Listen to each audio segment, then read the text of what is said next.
vamos a dar el paso de la prehistoria a la historia y en las próximas semanas pues vamos a estar trabajando lo que son las civilizaciones fluviales. Estas civilizaciones fluviales que pues son básicamente Mesopotamia y Egipto.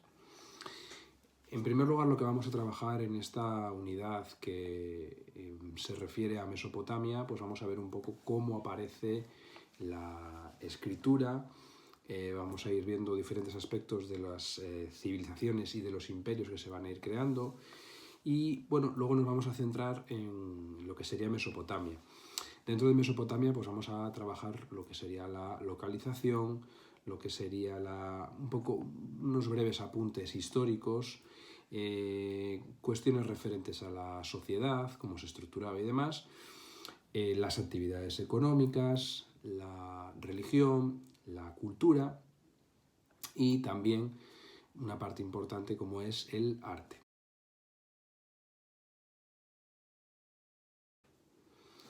Bueno, estas primeras civilizaciones históricas van a surgir con la aparición de la escritura. Escritura que surge hace 5.000 años en Mesopotamia, lo que se corresponde con la actual zona de Irak. Este hecho de la aparición de la escritura es algo realmente importante y para los historiadores es fundamental para poder conocer cómo se desarrollaba la vida en esas épocas. Bueno, estas civilizaciones se las denomina fluviales porque se desarrollan, porque surgen en torno a una serie de fértiles ríos. De hecho, en el caso de Mesopotamia se habla del Tigris y del Éufrates, y Mesopotamia es, de alguna manera, su significado es como tierra entre esos dos grandes ríos. Bueno, cuando hablamos de las grandes civilizaciones fluviales, pues no es exclusivamente Mesopotamia, y ahora que estamos iniciando un poco el tema de una manera introductoria, pues habría que señalar también a Egipto, que trabajaremos en la próxima unidad, en días posteriores, pero luego también otras civilizaciones que, bueno, pues nosotros desde nuestro punto de vista de primero de la ESO pues tocamos menos, pero que también es interesante conocer, ¿no? Por ejemplo, el caso de la civilización india o de la civilización china.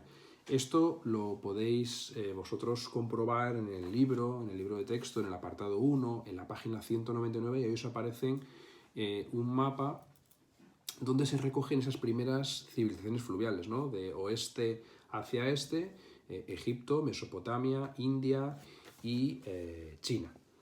Bueno, cuando hablamos de las civilizaciones fluviales, pues tenemos que tener en cuenta que pues surgen unas pequeñas ciudades. Esto ya lo habíamos visto en el Neolítico, y de hecho pues os propuse una de las tareas que hicimos antes de las vacaciones, que fue el leer un artículo sobre Çatalhöyük en la zona de Turquía, y que luego posteriormente teníais que hacer un formulario para comprobar un poco lo que vosotros habíais leído, si erais conocedores de la información que se os pedía, ¿no? Pues cuando hablamos de las civilizaciones fluviales, como digo, pues proceden un poco, evidentemente, cuando estamos hablando de algo histórico, pues hay una continuación, ¿no? Son compartimentos estancos, ¿no? Entonces, bueno, cuando hablamos de esas ciudades que empiezan a surgir, bueno, esas ciudades pues van poco a poco aumentando su tamaño, van incorporando pues nuevos territorios, y con ello pues bueno, se va complicando, ¿no?, lo que sería la sociedad, la actividad económica, la propia organización política de esos territorios va dando lugar a estados, y esos estados, cuando pues van aumentando y van adquiriendo nuevos territorios, incluso pues se llegan a formar lo que podríamos denominar como imperios.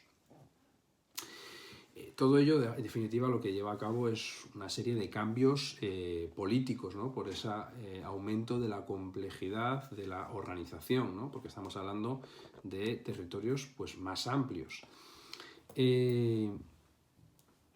Todo esto, bueno, pues esa organización va recayendo en figuras que no existían hasta ese momento, como podían ser los príncipes, como podían ser los reyes, los cuales pues conjugaban ahí pues un poder político, económico, militar, religioso, etcétera, etcétera.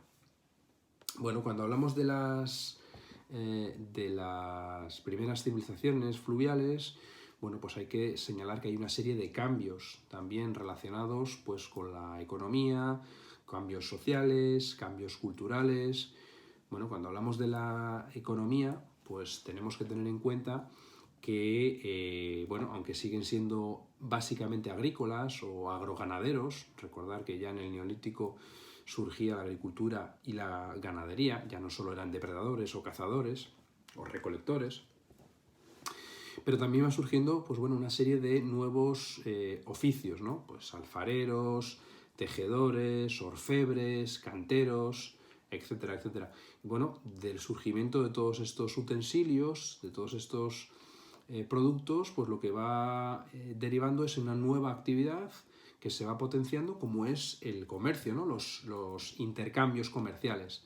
Primero entre regiones cercanas y luego, pues bueno, pues con el aprovechamiento de los ríos, por ejemplo, o de los canales que se van haciendo, porque estamos hablando de que las civilizaciones, por ejemplo, Mesopotamia, que es lo que nosotros nos vamos a centrar, pero podríamos extrapolarlo a otras como Egipto, pues desarrollan el transporte marítimo o de navegación a través de esos ríos, mejor dicho, transporte fluvial, o a través de los canales que van creando, ¿no?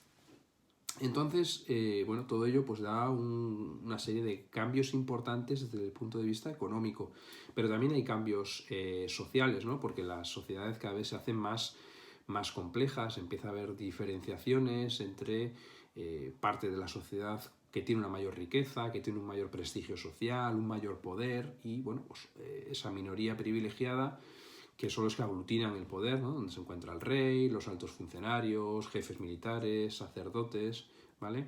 Y luego, por otra parte, pues la gran mayoría de la población, pues que serán los agricultores, los ganaderos y los artesanos que llevan a cabo esas actividades que señalaba anteriormente, ¿no? Como los alfareros, orfebres, etcétera, etcétera.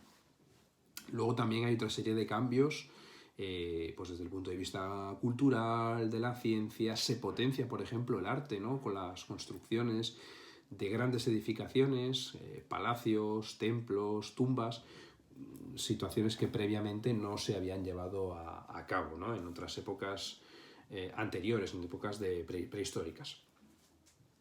Luego también tenemos que tener en cuenta, bueno, pues que estas sociedades, pues tienen, estas civilizaciones, mejor, tienen una serie de características que podéis ver recogidas en el libro, en la página 199, perdón.